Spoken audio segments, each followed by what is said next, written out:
Loot Nukem back here once again, just to tell you Merry Christmas, have a Happy New Year, and bah humbug to the DC Cinematic Universe! Well, mostly Zack Snyder movies, but still. Now look, as an aspiring film critic myself, I never want to go into these movies wanting to hate it. There is certainly some hope out there with movies like Shazam, which actually looks pretty interesting, albeit generic, but still, it looks like something that may put a smile on my face, if nothing else. But from the vast majorities of the movies I've seen from the DC Cinematic Universe have either been outright disappointing or insultingly disastrous. I mean, heck, even your best movie is still a film that I think is apocalyptically overrated. But I'll say this for Wonder Woman, at least that movie wasn't a total loss. I mean, there were some moments that I really did like about the movie, but compared to movies like Zack Snyder's 3 latest abominations and David Ayer's travesty, Wonder Woman is the color purple by comparison. Now, what does that comparison have to do with anything? Well, here's this. The point is that before all you DC Cinematic Universe nerds clamor your opinion down my throat and tell me that I'm wrong, let me further itemize the fact that there is a good DC Cinematic Universe movie beyond the horizon, but I just haven't seen it yet. And also, I don't even know where you go from there. I mean, seeing the departure of Ben Affleck and Henry Cavill, where do you even start? But enough about the DC Cinematic Universe franchise as a whole. Let me just get this out of the way right off the bat for you guys. No, Aquaman is not a good movie. In fact, I would say it's actually kind of a bad movie. However, I will say this towards Aquaman. It's nowhere as bad as Venom. However, it does have some serious issues, but we'll go into them in a second. But for now, let's dive in to Aquaman. So in Aquaman, it takes place years after the events of the catastrophe known as Justice League happened, in which case Jason Momoa, who plays Aquaman, aka Arthur Curry, is a half-breed born by the Queen of Atlantis, who is played by Nicole Kidman, and his human father, granting him the powers of an Atlantean and the ability to talk to fish. However, once Arthur Curry discovers that he is clearly the next person in line to take his rightful place as King of Atlantis, Arthur Curry then realizes that it has been taken over by a tyrannical leader known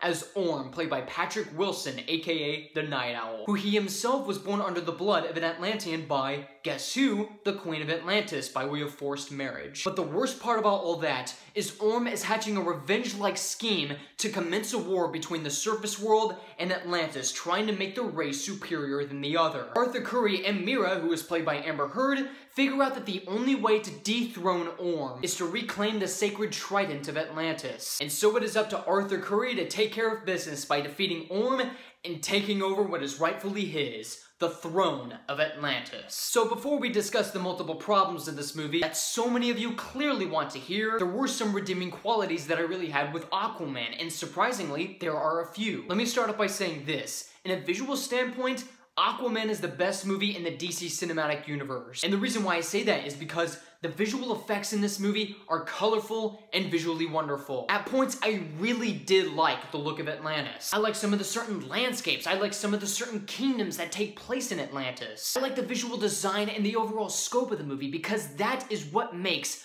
Aquaman one of the most visually stunning movies of the DC Cinematic Universe. And all the creature designs of Atlantis look pretty interesting, and the color palette is really great too, not having to look like Zack Snyder, grim and gritty, gray and dark kind of tones. The color palette is lush as well as being appropriately bright. And another thing I would really like to commend the film on is how great the cinematography is at some shots. There aren't really necessarily some shots that'll make you go, wow, that is some of the best cinematography I have ever seen in my life. But as far as this movie goes, I would be lying if I said that this movie didn't look very impressive. In fact, some of the best cinematography of the movie lie in one of my favorite moments of the film. For example, there is this sequence where Aquaman and Mira are being encountered by these trench creatures that are basically hunting after them, and they can only attack him through darkness. And the only way of defending themselves is by using light, basically a flare. And once they dived right into the trench to find their destination, the cinematography is utilized in such a great effect that it captures the moment of the film. And there are some shots like that, particularly in the final climax of the film. And here's what I have to say.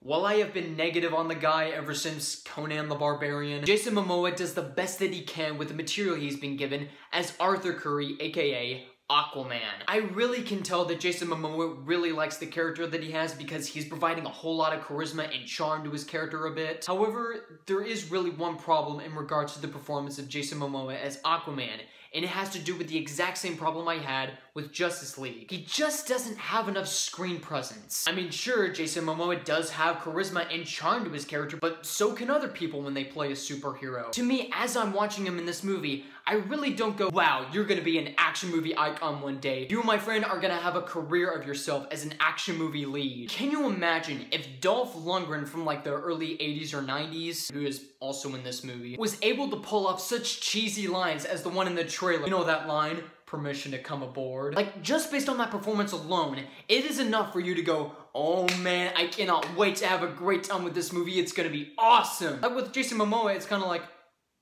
okay, I guess. And folks, this is the part where every single DC fan is gonna hit the dislike section, because I have some problems with this movie, and there are a ton. For starters, let's start off with the plot, which is an oversimplified and derivative mess. Now look, I would have really had a great time with Aquaman in all honesty, if this movie wasn't so mother effing generic. Why, you ask? Because this movie really feels like 3 movies in one. The movie basically has the setup of Thor combined with multiple subplots that are basically straight out of The Mummy or Indiana Jones. Mostly it's the part where Aqua Dude and Mira basically have to go in, and they have to go into like these ruins that are taking place in the Sahara Desert. And the problem with that scene is that it just feels like something that we've already seen before. And the movie also has some hidden subplots and the climaxes of the movie that feel like something out of Lord of the Rings. And that's basically been some of my problems with most DC Cinematic Universe movies. Why not be original? Why not take the initiative of thinking about a very good story that can work with your narrative? Or something that can not only appease to fans,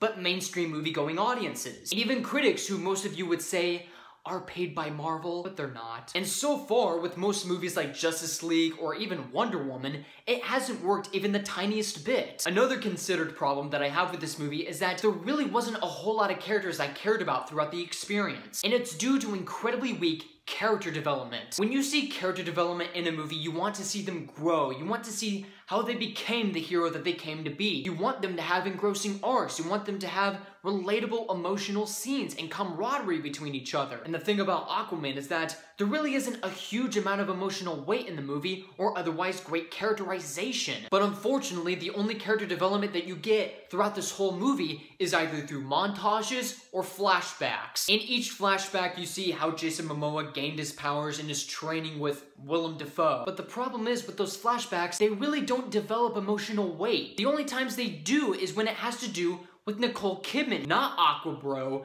not Mira, not Orm, Nicole Kidman. Because once you see the backstory that has to do with Nicole Kidman, young Arthur Curry, and her husband, it's like, man, why can't we have more scenes like that? Why can't we have it just as a great origin story? And there are certain montages that have to do with Jason Momoa and Amber Heard, which, to be honest, they don't have any chemistry with each other. I basically summarized their entire chemistry like, and I swear, this is not something that is quoting Mark Kermode or anything like that. This is something that is quite similar to Orlando Bloom and Keira Knightley in the Pirates of the Caribbean movies. From one point, they just kind of don't like each other, they're kind of sharing banter back and forth, and all of a sudden in the climax, they kiss, and all of the entire war of Atlantis is going around, and it's like, oh, okay. I mean, people can shoot you at any time that you're kissing. As I mentioned before with lines like permission to come aboard and call me Ocean Master. The dialogue is not only incredibly cheesy, but to be honest, along with the character development, it's really nothing more than exposition or even speeches that feel like something out of Man of Steel, except not written to a pretentious degree. Now, there are 2 villains in this movie. One of them is uninteresting, that one being Orm. Orm is really uninteresting because he has all the certain motivations of like a stepbrother who has evil sort of deeds that we've all really seen before, and is basically the kind of person who wants to rule the world. But the Black Manta character not only is just so bad, not only because of the performance by the actor, because that dude is awful. Every single line he delivers is through one tone, and that is being angry. He would look at people with a stare at his face, flaring his nostrils up and down, and just acting really over the top and angry. He is almost the kind of guy who will give the villains in Wonder Woman a run for their money. And the action scenes for me are a little bit of hit or miss. While there are some very good action scenes that I really liked, specifically the first battle between Jason Momoa and Patrick Wilson, where they're fighting in like this big arena gladiator that's another ripoff. But they're fighting in like this big arena and they're having like a one-on-one hand-to-hand combat fight. And that other scene I mentioned when the heroes are diving into the trench away from like these trench monsters, that was a good scene. But sometimes some of the scenes are either way too exhausting and go for way too long, or are pointless. Not only that, but some of the fight scenes are shot almost exactly the same way, where James Wan uses the camera to go around, going 360 style, and making it a one-shot tracking shot. Not only that, but some sequences, like the one in Sicily, Italy, just takes way too long to wrap up. But even in the climax of the movie, once the movie ties itself into a bow and the fight scenes are finished, it is nothing short of pointless. Seriously, when one moment happened, I'm like, wow, that fight really didn't need to happen. Guys, overall, Aquaman, Aquabro, Aquadude, whatever the heck you want to call it, is yet another disappointing, bad movie by the DC Cinematic Universe. Marginally improved when compared to the Zack Snyder predecessors, but that margin is razor thin. The cinematography, the visual effects are visually colorful, and Jason Momoa does the best he can with the material as Aquaman, but the vast majority of the movie devolves into an oversimplified and derivative chore. The plot is completely generic, some of the character development is incredibly weak, and some of the villains are either awful or very uninteresting. The dialogue is also cheesy, having nothing more than speeches or exposition, and the action scenes, while there are a few that I enjoyed, are just way too exhausting and even pointless at times. So with all that being said and done, I would have to give Aquaman a 1.5 out of 5. Trust me, I know there was a good movie in the DC Cinematic Universe, I just haven't seen it yet, and wait, what is this? Huh, it's my check from Disney. Thank you, Disney. No problem, Luke. Alright guys, so that is my review of Aquaman. Comment below, let me know what you thought about the movie. Find me on Facebook, Twitter, Google+. And also, if you would like to see more reviews like this, be sure to subscribe for more. My name is Luke Nukem, and with complete sincerity, Merry Christmas, everyone.